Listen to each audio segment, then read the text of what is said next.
the What Are We Doing podcast. Welcome back to another episode of the What Are We Doing podcast. I don't remember what number episode it is this week, but this is another episode of the What Are We Doing podcast. Thank you guys so much for joining me. It's Halloween, dude. Okay, tonight we got to go trick-or-treating with the boy. It's the first year we're going out, okay? We haven't gone out past couple years just because he can't handle it, just because he wasn't ready. You know what I mean? He wasn't old enough to go trick-or-treating. Now he is. We got him a little bit of a costume, okay? Went a little basic. He's Luigi. Okay, we were going to do a whole family Mario theme. He wanted Luigi. We asked him, you want Mario, Toad, or Luigi? He's obsessed with the Mario movie right now, so naturally that's the direction we went, and homie picked Luigi. So we got him a little Luigi theme, like hoodie thing. We got him the pants, and he's got a whole little, the hood has like a Luigi hat on it.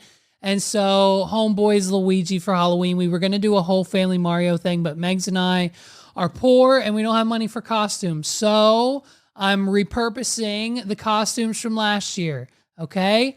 Obviously, I'm butter, dude, because when it comes to this podcast, I'm on a roll. You know what I mean? We're consecutive. We're every week. We're nailing it. Funny line after funny bit, bop, bam, boom. We're on a roll. Up the charts. We're winning every week. It's more and more every time. You know what I mean? Listen, when it comes to this podcast, there's a small margarine amount of error, okay?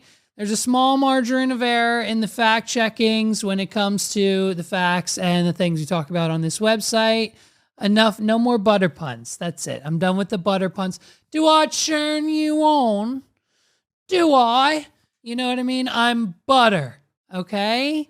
Tonight, we're probably going to switch it up. I'm probably going to go as Elon Musk. Lou Bug's dressing up as Jeff Bezos. Pictures to follow. There should be, I'm probably going to be editing after. Yeah, we should have pictures. We should have pictures on the screen. I'm dressed up as Elon Musk, and I got Lou Bug, a Jeff Bezos costume. So we're going as a couple of billionaire bachelors for Halloween. You know what I mean? I'm pretty sure are they both met? No, they're both saying billionaire bachelors for Halloween. Lou Bug and I are doing it. We're dressing up as Bezos and Musk. There's probably a picture on the screen from the edit. So it's Halloween, dude. We're taking the boy out tonight. It's the first time. We're going to put candy out. Candy? Hey, when did Halloween candy get so expensive? Megs was at Walmart. One bag of candy to leave out, $15. And you know you're going to need more than one bag. So naturally you would want to get 2 bags. And now your total comes up to $30. I cut up the boys last year's costume for Lou Bug this year because I didn't want to spend $25 on a dog costume for the dog, let alone a costume for us, let alone a costume for the boy to spend $30 on candy. I said, no way, dude. I sent Megs to the dollar store. I sent her to the Dollar Tree. I said, for $20, could you imagine how much candy you can get from the dollar store? So we're going to see what she gets from the Dollar Tree because $15 a bag will last you half the night of trick-or-treating. There's no way the kid, listen, you can put out all the signs you want. Every time you put out a sign that says 1 piece only, dude, guess what? We're taking more than 1 piece, okay? So if you say 1 piece, 1 kid, 1 at a time, I'm taking a handful because F you know what I mean? And I'm probably going to have to do it for my kid because he's autistic. He's not going to come up to you. You're a stranger. He doesn't know you. He's scared to death of you. I'm going to have to do it for him. And I'm going to be, on team him, not team you. So I'm going to take a handful as the representation of my son.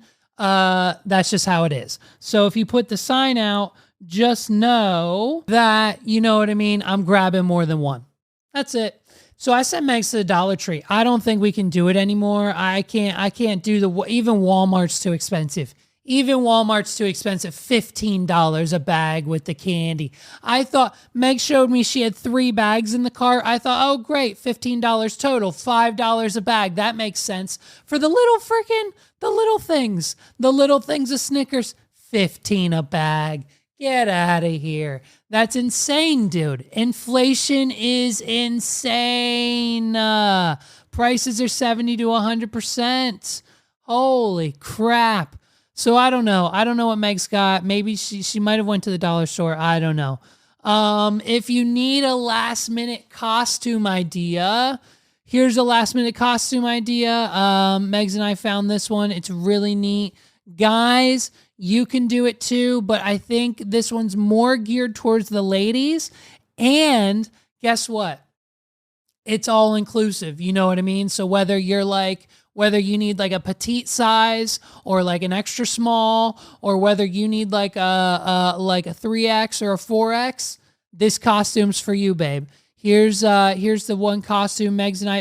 This is what Megs is gonna dress up as for Halloween. So I'm gonna be Elon Musk. Lou Bug's gonna be Jeff Bezos. The boy's gonna be Luigi, and Megs is gonna be a spooky googly ghost. So we got a sheet downstairs. Megs is going to be a gray spookly googly ghost. And her spookly googlies aren't going to be as big as these. We just have the little ones. We have the little ones in this house. We have the little spookly googlies in this house. So that's what we're all dressing up as for Halloween. Pretty much that's what we're all dressing up as for Halloween. And so, it doesn't stop, man. It doesn't stop. It doesn't stop. And I want it to so bad. I was wrong. Ladies and gentlemen, I need to bite my tongue. I was wrong. I was wrong on this podcast. I came on this podcast like 3 weeks ago. I think it was in the car. And this was the first time during that episode, I think, that we had seen the Taylor Swift Travis Kelce relationship in public. And my full-blown prediction was that this was a PR move. The relationship's fake. It'll never continue. She's not going to another game. And I'm here today to confess that I got that information and that bit from my friend Paul. And the entire time he was telling me that it was a fake relationship and that it was a PR move for Taylor Swift, I was telling him, no, she's in love. We ship them. Travis, Taylor, 24/7. We're for it. Paul was wrong, you guys. It was Paul's fault. He told me to say, he said, bro, if you go on the podcast and ship this relationship and say that, you know what I mean, like they actually love each other and it's cute and it's adorable, you're going to get in trouble. You need to listen. I'm telling you, this whole thing's a PR stunt. Paul convinced me, and it's his fault. So we're blaming him for the words that we said in the last episode. And it's crazy that, you know, they're together now, man. And I'm not sure how it's going to bode well, because here's the thing. You know, every time she's in the booth, every time she's up there with her Chiefs sweatshirt on, and she's with Mahone's wife, and they're doing handshakes and chest bumps and top secret stuff that we don't know about. And she's got like a number 47 friendship bracelet on, and she's doing it. You know, one of her people is in the back corner making sure she doesn't scream too loud, making sure she doesn't cheer too loud, making sure she doesn't damage that $2 billion voice. Because if she does, then she has to postpone tour. And if we have to postpone tour, that means the next leg's postponed, and then that it makes a whole chink in the chain. You can't have chinks in the chain. You know what I mean? So if you have chinks in the chain, then the whole thing gets pushed back, and the second leg of US gets pushed, and then other countries get pushed, and dates seem to be moved, and then other artists and their tours are involved, and then like it's a whole thing. So if Taylor's voice goes, the whole tour goes. And so, you know, one of her people's there to make sure, Taylor, calm down. Hey, Taylor, I know he just got another touchdown. I need you to not scream so loudly. You have practice tomorrow. We have to sing. We have to hit the notes. Taylor, you're here. I need you here. You know what I mean? So you know for a fact, right? You know what I mean? Here's the thing. Here's the other issue. Taylor has to put on a 3-hour show where she's dancing. You know what I mean? Like the beginning of the podcast, I might have cut some of it out. I'll put some of it in here. If Taylor's dancing, you know what I mean? For 3 hours every night, Thursday through Sunday on the Eras Tour over in Argentina in the UK, she's not going to be able to pound it out with Travis Kelce after the game. Here's the issue. Travis Kelce is a lot bulkier and a lot manlier and a lot butterier than, let's be honest, the last few British guys Taylor's been with. Okay? We've got 1917-5 Matt Healy's. Now, I hear through the grapevine, I hear he's a freak. I hear one of the main reasons Taylor and Matt Healy were together for the brief time that they were is because Matt likes to get a little freaky, and so does TS. I don't know. It's what I heard. In my opinion, that's what I heard. It's just a rumor. That's all I heard. And then, like, what? Boyfriend before that, Harry Styles? All Harry Styles wants to do is try on her dresses. All Harry Styles wants to do with Taylor Swift is work on the wardrobe. So you know that relationship wasn't sex-fueled.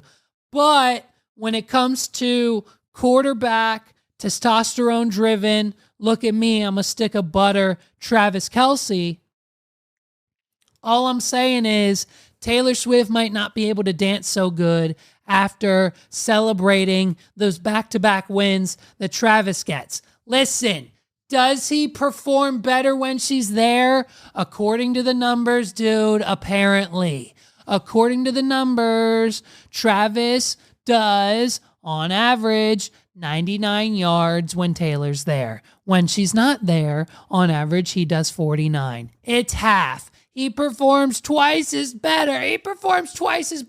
He's smooth like butter when Taylor Swift is a watcher. And you know what I mean, dude? When she's up in that box, doing handshakes, drinking the drink she's drinking, watching the baby. She's got Mahone's wife and all the little babies with the kids. And she's got Travis Kelce's dad loving it. Travis Kelce's dad's like, wait a minute. Every time Taylor Swift gets up from the couch at the family barbecue, at the cookout, after the game on Sunday, she's like picking up trash and taking people's empty plates and doing things that like normal girlfriends would do, not like what billionaire pop stars would do. And so I really like that, and I commend her for that, and that's why I think she's great for our boy. And so I don't know, man. I don't know. I think we're shipping them. It's official. The ship is set sail. We'll see if they can both get through the second leg of the Eras Tour. You know what I mean? Because this is all while they're on break. They've got plenty of time to be together while she's on break because his schedule allows for it, but hers doesn't. So when she goes to Argentina, when she does the UK, when she inevitably comes back here and has to do Eras again, because we know Eras Tour Part 2 US is coming immediately after that. So we'll see, man. I don't know. According to Kelce's exes, once a cheater, always a cheater. Now, we know we have our opinions on that statement on this podcast, but nonetheless, we'll see how it goes with the relationship moving forward. You know what I mean? Damn, it's crazy. It's crazy. And you know what I mean? I'm just like, here's the handshake. They've got their own celebration handshake now. Like, when did they come up with this? When did this get thrown into the mix? It's crazy. It's crazy, man. I don't know what to think about it, but the book is out. The book is out, and it would seem, based on the headlines, everyone's got it. Sway's got it. The celebrities got it. Your friends got it. Your parents got it.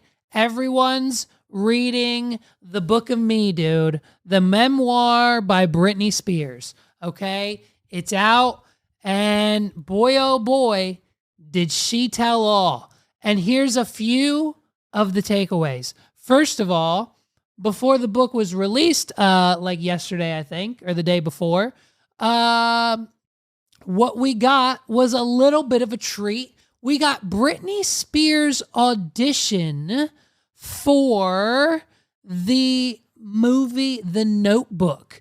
I didn't know she auditioned for this, but we could have had a minus Rachel McAdams Notebook movie featuring Ryan Gosling and Britney Spears. Dude, this butter costume is so uncomfortable. I'm telling you what. Okay, wait. There we go. I adjusted. Now, at first thought, everyone goes, no way, not The Notebook featuring Britney Spears. But with an open mind, okay, let's open the mind a little bit. Let's start to think about it. Okay, The Notebook. Stage left, Rachel McAdams. In comes Britney Spears, one-on-one with Ryan Gosling as Noah. Britney is Allie. Here we go. And action. I prayed for you to die. And this is what we get. In the war? Really? Well, not die. I would have felt completely horrible if you would have died, but I kind of didn't want you to be alive anymore because I mean, I couldn't bear the thought of you being with somebody else or of us never seeing. The more I listen, I gotta go. Okay. The more I listen, the more she sounds like her. No, I'm so confused. It may not seem like it, but I really am. I mean, come on. So, like they said, so fresh off Britney Spears reveal in her upcoming memoir, The Woman in Me, that she made it to the final round of the auditions to play Allie opposite Ryan Gosling in The Notebook. The Daily Mail has exclusively shared the pop singer's emotional casting tape. In the video, Spears is brought to the edge of tears while reading a scene opposite a Gosling who was off camera during the audition. The singer, so Ryan was in this audition video as well. He's just off camera. I believe there is a photo. If we can get that photo, we'll put it on the screen of them together during the audition. Wow. The singer, who had previously only acted in the film Crossroads at the time of this audition, was tasked with reading scenes in which Allie tells Gosling's Noah she is going to marry another man. I'm not staying, Spears says in character. I tried to call you to tell you that I wasn't going to stay, but nobody answered the phone. Noah, you can't marry two people, and I'm marrying Lon, so I should go, okay? Oh, that's just a quote from the script that she read. Hollywood casting actor Matthew Berry shared the video of Spears' audition with the Daily Mail and said that Britney wasn't just good in her session with Gosling, she was phenomenal. The audition tape was recorded in Los Angeles on August 18th in 2002. So, dude, I mean, we could have had, the more you listen to that audition tape, the more you're convinced that she was good. So she was in the running. She was in the top 3. Let's see, what else does the article say? My problem wasn't with anyone involved in the production, but with what acting did to my mind, she writes. I think I started method acting, and only I didn't know how to break out of my character. I really became this other person. Some people do method acting, but they're usually aware of the fact that they're doing it. But I didn't have any separation at all. I ended up walking differently, carrying myself differently, talking differently. I was someone else for months while I filmed Crossroads. Still to this day, I bet the girls I shot the movie with think she's a little quirky if they thought that they were right. So interesting. Maybe that's a reason for all of maybe like the Instagram videos with the knives. Maybe she's just method acting. I don't know. Okay. Listen, so the memoir shows a bunch of different things. I mean, it reveals some things. And revelation number 2 from the memoir, or number 1 at least, is, listen, the family needs to be in jail. Okay. The family blatantly stole money from this girl, hand over fist. I know this is something I think that we covered way, way, way back, maybe even at least maybe even 100 episodes ago at this point.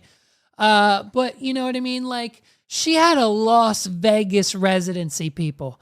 And I'm pretty sure even before this book came out, she's admitted she's only seen like 100 grand, maybe like somewhere upwards of 6 figures worth of dollars from that residency in her own pocket. And the other, I don't know, maybe like 40 to 50 million that residency contract was worth went straight to Jamie. So very interesting that, like, you know what I mean? Obviously, we're calling for the man's head, but the issue is the conservatorship that the judge signed years and years ago covers him from pretty much any legal ramifications or anything else that we might try to get through. So Britney's pretty much hands are tied. She really can't do anything, because if she would try to take her father to court for what he did, he would just present Exhibit A, Your Honor, the conservatorship that states here on line Exit B, 123C, that I have control of pretty much her entire estate and financial future. So it would pretty much get tossed out immediately, and Britney pretty much just needs to start over, which is what she's doing. Considering the book, I'm pretty sure has sold like, what, 400,000 copies so far. It's like one of the best-selling books, I think, of the year, if not like a memoir by a pop star celebrity ever. I think it's like approaching other pop star memoir numbers to be like the number one. So it was released, 2 days ago, the 24th? Yeah, today's 26th. So, I mean, it's crazy, man, the numbers that she can pull. We'll see. The new music hasn't been doing so hot. But you know what I mean? Every other headline from this book is just another story that she tells in it, how things went down, how she was treated. And you can tell that she was the one who definitely wrote this book. So, you know what I mean? It's quite interesting to see pretty much basically the support and everything that they're giving this woman, Britney Spears, for her book. And I mean, she, the other thing is listen, I didn't want to say I was right. I didn't want to say I was right here, but I predicted it last week. I said how interesting it would be if, you know what I mean? Because we heard before the book came out that, you know, when Britney Spears and Justin Timberlake were together, he wasn't necessarily loyal to her. And so I said, how funny would it be? Because at the time, it only makes sense that she just announced her Las Vegas residency, that it would have been Christina Aguilera. And here we have, just a mere yesterday, 24 hours before the book came out.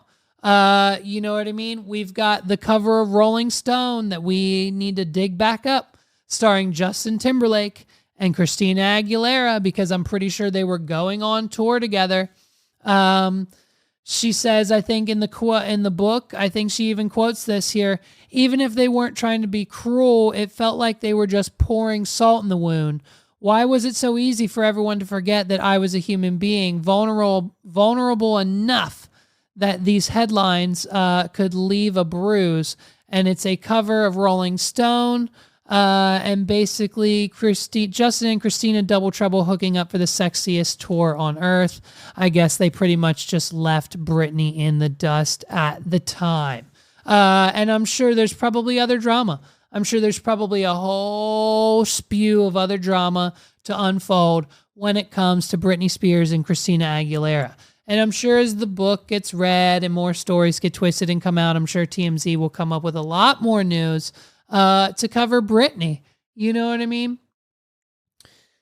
So it's Halloween. It's Halloween time. And every year at Halloween time, Megs and I have the same argument. And the same argument comes up with this pretty much this torture house, okay? If you haven't heard of this place, it's basically exactly what it's a torture house straight out of a movie. I mean, the title of an extreme haunted house requires a 40-page waiver. Critics say it's a torture chamber. So basically, You go into this torture house. It's like think of like Field of Screams, Jason's Woods, Mary's Manor, like those, like, you know, you pay $100 for the ticket. They jump scare you. You walk through the haunted house. It's a bunch of strobe lights and people in masks and costumes. They might throw raw hot dogs at your face kind of experience. Like, it's the same thing every year. It's a bunch of jump scares, and it's not really that intrusive. Now, some places like that, like Field of Screams, they have blackout nights where you pay even more money, where these people are allowed to touch you. But that's pretty much all they do. They put their hands on you to scare you just a little bit more. Other than that, they don't really hurt you all that much. Like, they say, oh, you're going to drink urine, and then they give you a shot of lemonade, like stuff like that. It's semi-psychological. It's semi-touching you. But, like, you're going to walk out of there just fine. This place takes that times 100. And basically, they make you sign a 40-page waiver, and it's the reviews aren't that good. Before someone can enter the survival horror challenge at McCamey Manor, McCamey Manor is what this place is called. McCamey Manor Survival Horror Challenge. There is a physical exam. So you have to get a physical exam and a doctor's note. First of all, that's the first step. You have to get a doctor's note. You have to physically be approved for what you're about to endure. Then there's a background check, a phone screen, a 40-page drug waiver, and a drug test. This is all on their website. So they give you a background check to make sure you're not crazy, make sure you're not a felon, to make sure you don't have any mental problems. You didn't just get out of, the loony bin. Then they call you on the phone. You do a one-on-one Zoom call to make sure you fully understand what's going to happen to you and what you're about to experience. Then you sign a 40-page waiver that in detail explains what you're about to experience.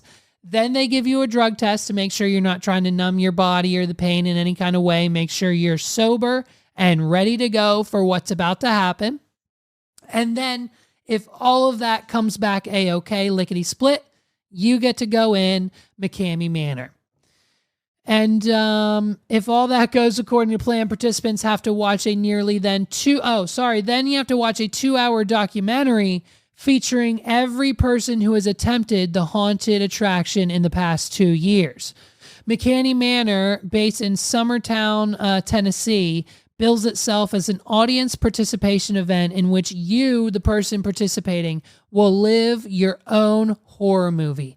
Understand that each tour will be different based upon your personal fears and can last up to 10 hours, the website says. Each guest will be mentally and physically challenged until you reach your personal breaking point. An online petition with tens of thousands of signatures says it's all a front for a torture chamber and urges state officials to shut down the attraction.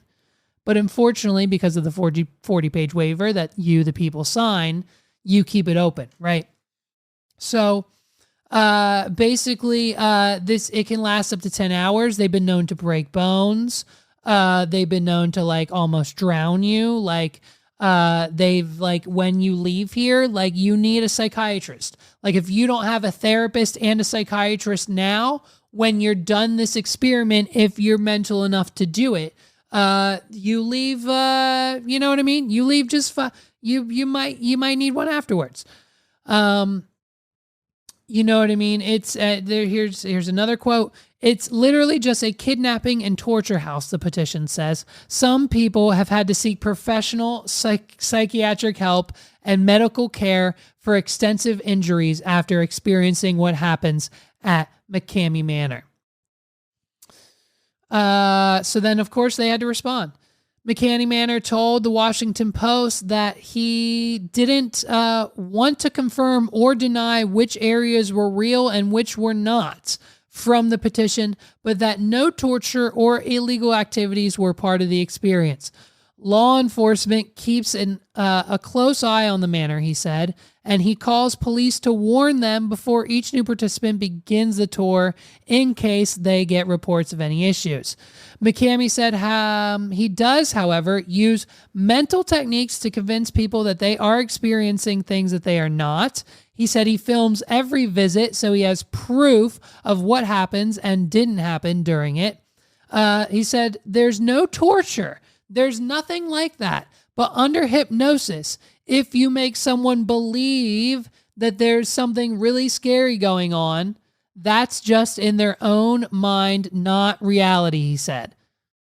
So he's claiming that they're not actually torturing these people physically. It's all just hypnosis. Hundreds of haunted house attractions alarm and delight Americans each year, particularly around Halloween. Extreme haunted houses, which aim to terrorize through physical and psychological stress, are less common. They are often subject to fierce criticism, while thrill seekers line up for the chance to be scared out of their minds. Since a story about the manor from WFLA TV this month made waves online, McCamey said he kept his phone on Do Not Disturb mode because thousands of people have been calling to set up visits. He said his attraction has a very, very long wait list. The manor, he said, is an interactive experience that relies on mind games meant to make people believe things aren't really happening. He said people are not really waterboarded, for example, but he uses hypnosis and other mind control techniques to put that thought into their heads. If you're good enough, you're able to get inside someone's noggin like the way I can, McKinney said. I can make folks believe whatever I want them to believe. So he's just a hypnotist. So, okay, this is interesting now because I did not know this. I did not read this. I freaking love that this is happening for like one of the first times I'm actually telling the truth on this podcast. I did not read this article beforehand. And so if we're to believe what's actually happening here, what the owner of this place is saying is he doesn't actually physically harm any of these people. They're not getting waterboarded. They're not getting their fingers broken because that's what you would believe. If you ask anyone who has been through this experiment before, they have been tortured physically, mentally, and now need to seek mental help because they believe that their fingers were broken, their arms were broken, they were waterboarded, they drank the urine of a man, they drank the blood of a pig, like they've been put in a room with loud speakers. So basically, all of that pretty much doesn't exist, and it's just an illusion that this man created because he's a hypnotist. I need to talk to Max Major. Does he know McKemey? Does he know this guy? And if he does, let's steal the business model. Because if we can charge 5,000 people, if we can charge people like even $100, $150, $250 to be hypnotized, to think that they're being tortured, to sign their rights away at a 40-page waiver to the point where they think they're going to win 25 grand at the end. But because we're so good at hypnotizing people, we can make them believe, listen, I've seen the shows. I've seen what Max can do. I've been in an audience. I've been 10 feet away from people who believe that the belts holding up their own pants turned into boa constrictors to the point where they throw them across the stage, their pants drop to the ground, and now they're half naked on a stage full of 3,000 people in the audience, and it's all hypnotist, and it didn't actually happen, okay? So if that's actually what's happening here, well, then we've got a solid business plan on our hands. I need to talk to, Megs doesn't know this at all. Megs is under the impression that the people who've been through it are like telling you the truth as to actually what happened. Oh, wow. Okay. McKemey, who has served in the Navy for 23 years and moonlights as a wedding singer, started the manor 30 years ago as a cross between his theatrical background and his love for haunted houses. In all that time, he said, no one has completed the manor experience. Wow. Reservations are required to tour the McKinney Manor. Only 1 or 2 people are allowed in at a time. Participants have to be over 21 years of age or between the ages of 18 and 20 with the parents' permission. Guests who are pregnant or claustrophobic or have seizures, respiratory, or heart issues are urged not to participate. You will most likely die. The cost of admission is a bag of dog food for McKinney's 5 dogs. Participants start the tour with a chance to earn $20,000 and lose $500 every time they fail an activity, McKinney said. He also takes away $500 if the guests say a curse word, since cursing is not allowed at the manor. He says, I'm like the most straight-laced guy you can think of, but here I run this crazy haunted house, McKinney says. And people twist it around in their minds. McKinney said he has invested more than $1 million into the attraction, which is a mobile experience. Guests start in Summertown, but McKinney says that he transports them to different locations in Tennessee and rents out other people's farms and abandoned buildings for the stunts. If participants last longer in the experience, McKinney said they would end up in Huntsville, Alabama, and yet no one, however, has gotten that far. It really is a magic act, what I do, he said. It's a lot of smoke and mirrors. Wow. Okay, now I'm in. So here's the thing. Before I started this bit, I was prepared to tell you people that I would be able to do this psychological test. If this test actually did have you drink blood from a pig, actually did break your fingers, actually did waterboard you, I would say I could do it. Because 1, there's no way they can kill you. If they kill you, well, then that's just ridiculous. That's the most stupidest thing on the planet. And if people were dying here, they would know and they would be shut down. So if I know I'm not dying, I think I can mentally prepare myself to go in, knowing that I'm going to get out. Whether that's a broken finger, pain is temporary. Whether I have to drink the blood of the pig, so what? I throw up, I lose $500, I move on to the next activity. You know what I mean? But the issue is, if he's hypnotizing people, then that becomes a different ball game. Now I'm interested.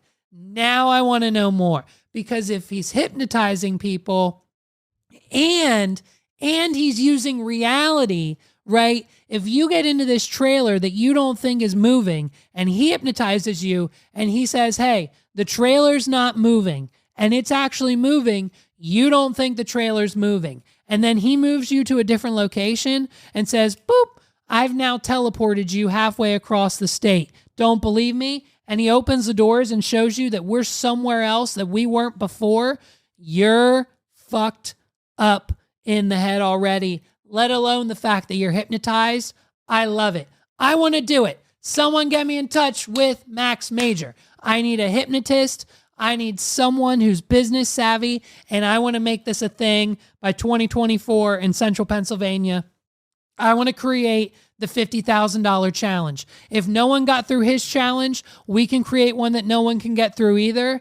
And boom, bam, we only let in the people we can hypnotize. Then they sign the waiver, and then we're golden, babe. We're going to make hand over fist. We're going to put the Field of Screams out of business. And you know what else we're going to do? We're going to pay our employees, every single one of them. And guess what? That means the employees who have been there for 10, 15 years volunteering don't have to go behind all the other people's backs and get a back-end deal to get paid hourly like the kids who just came in for the season. Because we know those new guys, they're not getting a dime, but maybe a t-shirt. If you volunteer for 45 plus hours, you get your very own hoodie. So get to volunteering.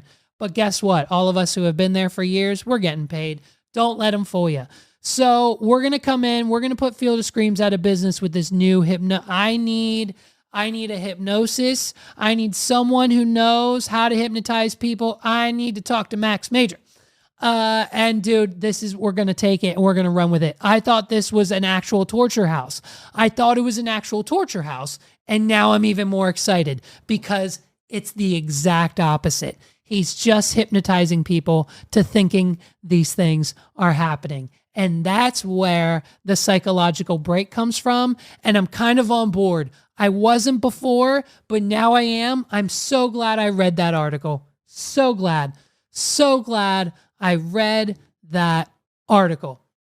Megs is going to be thrilled. I can't wait to tell Megs. I can't wait. So this one's for my gamer nerds and my gamer nerds only. If you don't know, let me just see where I stand. Speedrun.com. Mario 64 70 star. Mario 3D All-Stars. 1 second. Here we go. I'm just going to pull up, make sure we know where we rank here.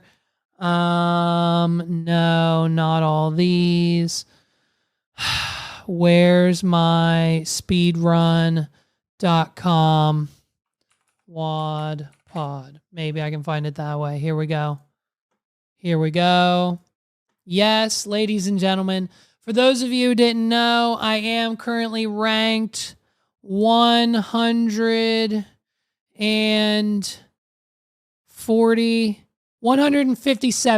I am the 157th top Super Mario 64 70 star speed run for 3D Mario All-Stars on the Nintendo Switch speedrunner.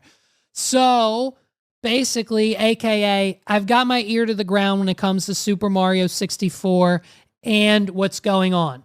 For those of you who don't know, a few months back, a carpetless strat was discovered. Now, throughout the years, carpetless has been a pipe dream. It's been something that people have joked about, something people have talked about, something that only task, and task stands for tool-assisted speedruns, basically computers, basically something only a computer, like generated play of the game could actually do because of how fast it can input code. A human input on a controller was not able to do the carpetless strat, where in the very end of the game, in one of the last levels, you have to ride a magic carpet around a rainbow, around the level, and it takes exactly like 2.5 to 3 minutes, maybe a little less than that, to get to the star. And before, up until 2 months ago, from 1997, when this game was released, all the way up until like 2023, there wasn't really a good strat to do it without riding the carpet all the way up the building. And so there's been rumors about it. There's been speculation. Some runners have been able to do it here and there, but nothing good enough for a world record run on console, pure Super Mario 64 as it's meant to be played. Until 2 months ago, someone cracked the code and we figured it out. And then we optimized it, and now it's good. And now, the last 2 months, people have been practicing. All the pros, all the top runners, Squeegee, Puncation, Cheese, Simply. We've all been doing the carpetless strat, and we've all been trying to master it and then be able to implement it into an actual 120 star, 70 star, whatever type of star run. Obviously 120 is the goal because that's a star that's like we can knock that out of any other category and still get it done quicker. So 120 star world record has now been broken, dude. On fire. Super Mario 64 for the console, on fire for the last few months. We're getting world record after world record after world record. Like these react channels, like Simply, even though he's a runner, he reacts to pretty much every world record that gets broken, but he can't even keep up. By the time his react hits YouTube, there's already another world record now, and we're probably going to see that for the foreseeable future. You know what I mean? Because these runners are implementing them into their strats. We've got Squeegee, who hasn't even done a 120 run yet. Blech, I'm a little dyslexic, sorry. So he's still got a shot at the record. We just saw a record by Karen for 137 something, and then immediately after Karen, we got another world record for 120 star that broke the 136. We're pretty sure the hour 36 mark is where the Super Mario 64 community is going to stay. I think a 135 is possible. We won't see a 135 this year. Maybe sometime this time next year. Maybe. But like a 135, I don't know. We'll see. we're going to need Squeegee to grind for at least 24 hours, and then I'm sure he'll knock it out of the park like he always does. I'm pretty sure Squeegee just got another 0-star world record last night, so you know he's coming for that 120 now that it's feasible for him to do and make way with the time. Before, there wasn't enough time gap. Now we can break the minute barrier. So it's just crazy to me that the Nintendo 64 Mario Super 64 speed runs are still being optimized and ready to go, and just there's still things that we can do to make it quicker to beat the game now that we're in 2023, and the sky's still the limit. So who knows what else is going to happen, what other strats are going to be found, what other things are going to come about. Now that we have this, I'm sure there's going to be an even faster task that comes out soon that I'm sure we'll get reviews of. So the Mario 64 community is just on fire and rip-roaring and ready to go. And I'm excited. I'm excited. I'm excited, and I'm ready. I'm ready to see where this takes us. So I'm ready to see how the community reacts. I'm excited to see what Cheese does. I'm excited to see what all the other top runners do, and where their mark gets played there. So one of the last things to talk about here is this viral list of first dates. Viral list of first dates that women have deemed. So since this Cheesecake Factory lady, listen, hey, to the lady that Carlos covered in his podcast, The Cheesecake Factory, I'm not getting out of the car if you take me to the Cheesecake Factory. Hey, go F yourself.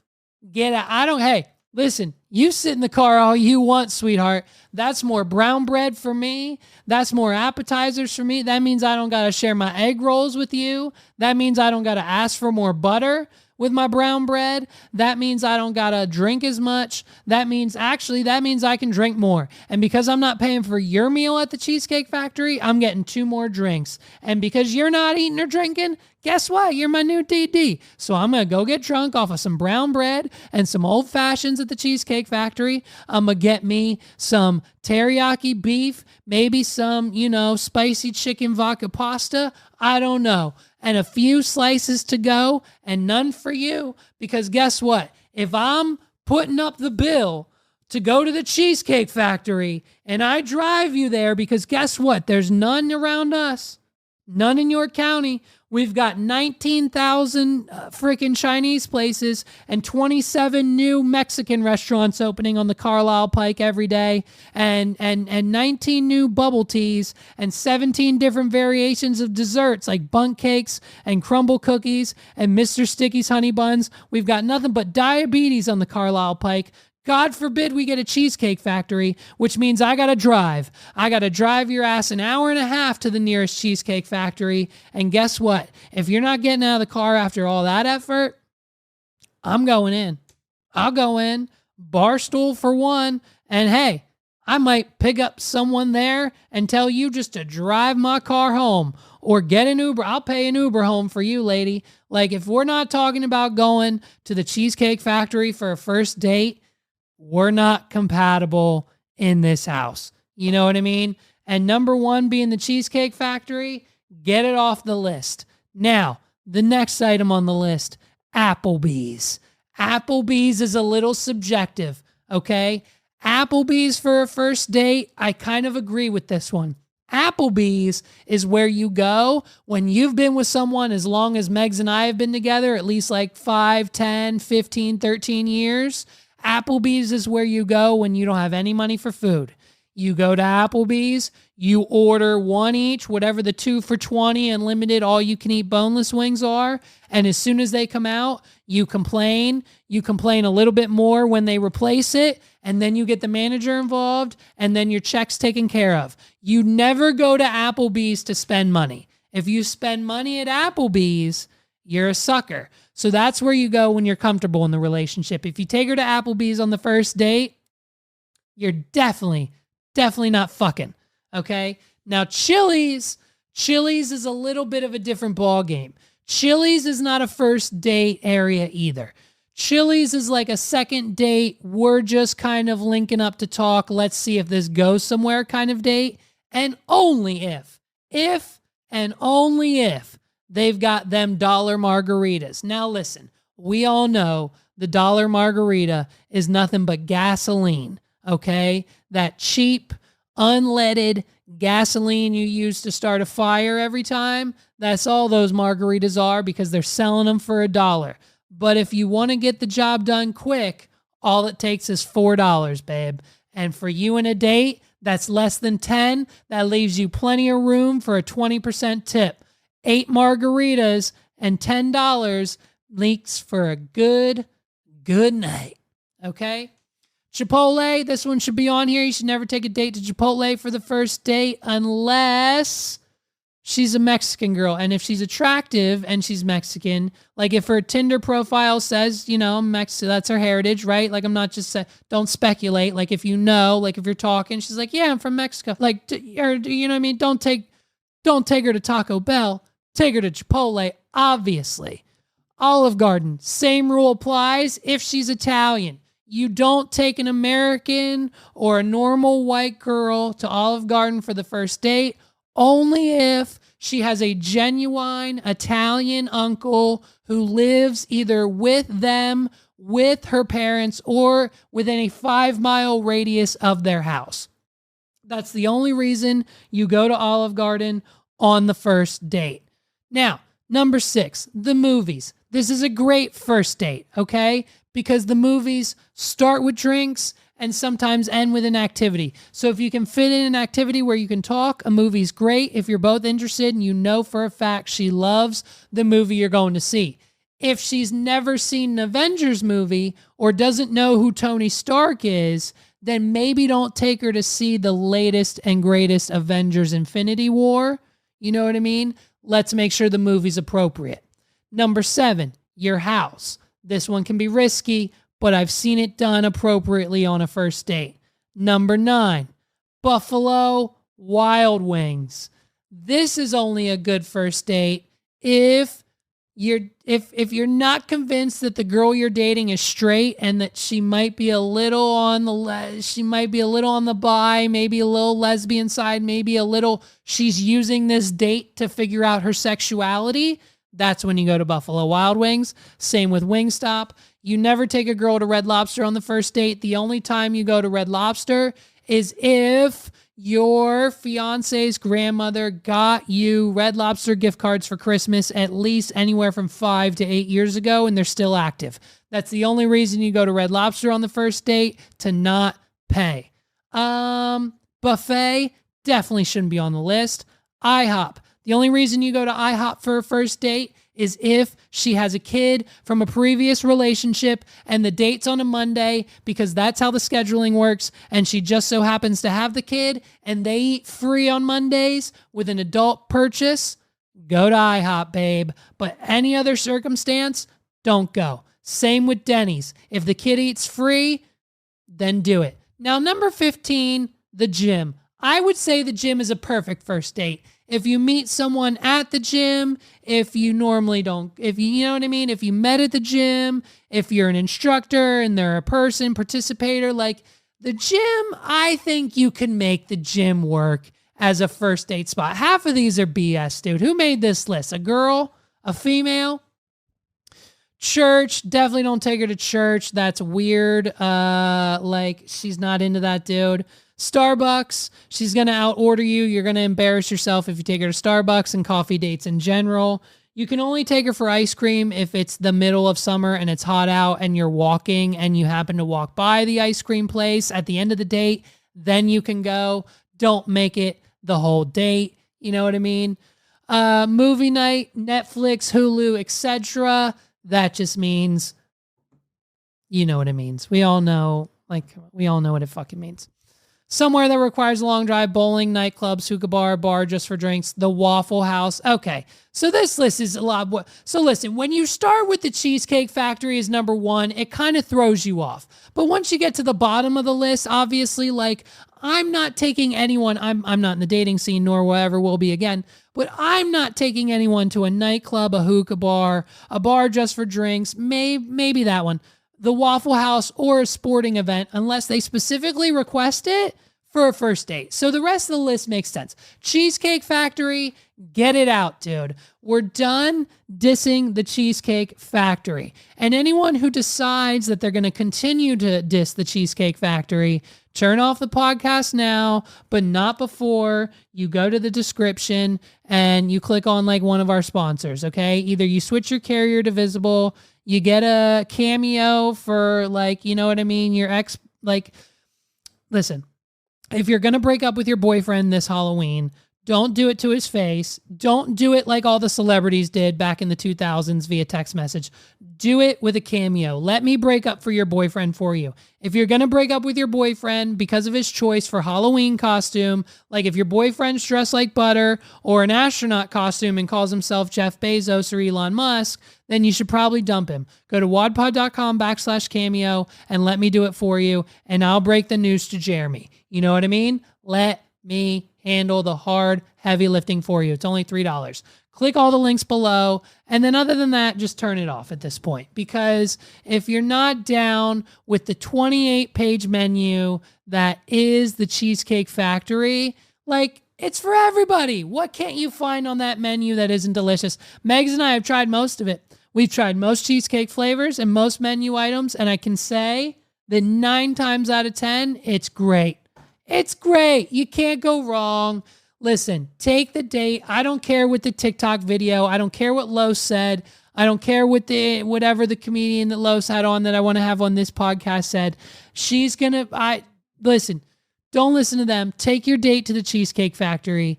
Maybe they might have not agreed. They might be on my side. So if they are on my side, good for them. Thanks, Los, and your guest. Shout out to you. But if they were in disagreement, go to the Cheesecake Factory, dude, because you know what?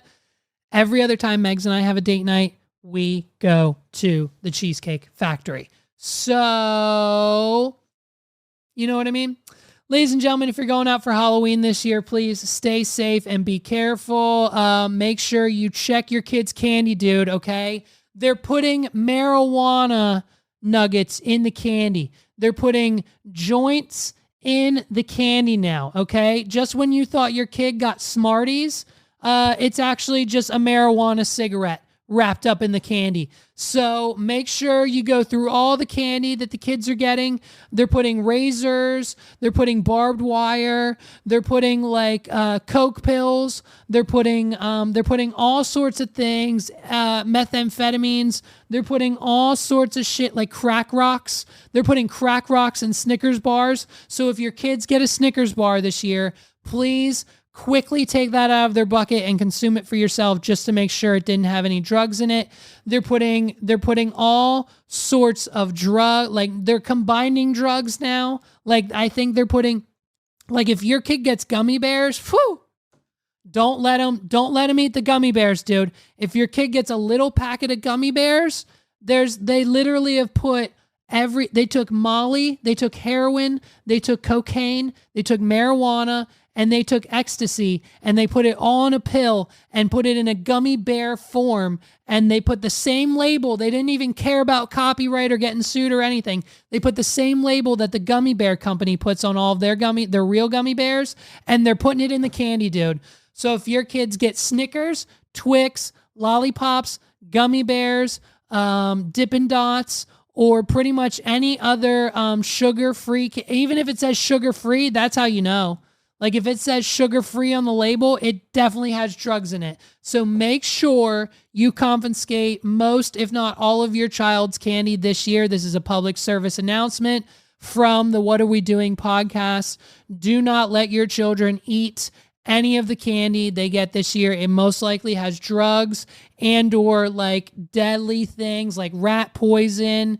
I think they're putting rat poison in all of the Hershey's chocolate. The only candy that your children should be allowed to eat this year is Feastables by Mr. Beast. If they get a Feastables bar, then by God, let them have that. But if it's Hershey's or Mars or Three Musketeers, it'll most likely kill them. So Feastables is the only chocolate. The Mr. Beast chocolate bar is the only safe chocolate to eat this year during the Halloween season. So whether you're doing a trunk or treat, which is bullshit, by the way, hey, listen, enough with the trunk or treats. You can buy kits. You can buy kits to decorate your trunk. We're done with it. Let the kids go house to house. Let them experience trick or treat Halloween like they're supposed to. It's trunk or treat.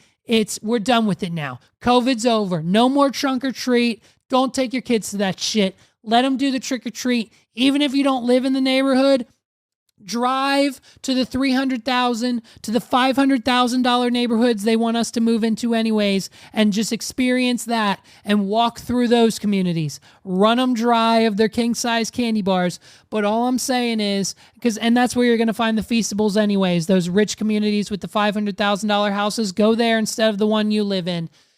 If you get the Feastables, let your kids have that. Mr. Beast knows what he's doing. But if it's Hershey's or Mars or any of that garbage, it most likely has a razor or some sort of child-killing drug in it. That's all I'm saying. It's just a PSA. Ladies and gentlemen, this has been another episode of the What Are We Doing podcast. My name's Levi McCurdy. Please, if you haven't done so already, go to wadpod.com/YouTube and subscribe to our YouTube channel. Hit that big, beautiful button. It's perfect and it's red. And when you click it, I love you. And when you click the bell beside it, I love you even more. And every time you do so, another child's candy becomes clean and they can eat it this year for Halloween. So hit the subscribe button if you haven't done so already. Thank you so much for listening to the Halloween episode of the What Are We Doing podcast. I hope I didn't scare you too much with my butter puns. I told you I'm a BTS fan, okay? Whatever the thing is, the cute thing that they do. Whatever. I'm smooth like butter, babe. Thank you guys so much for listening. Happy Halloween, everybody. Peace out.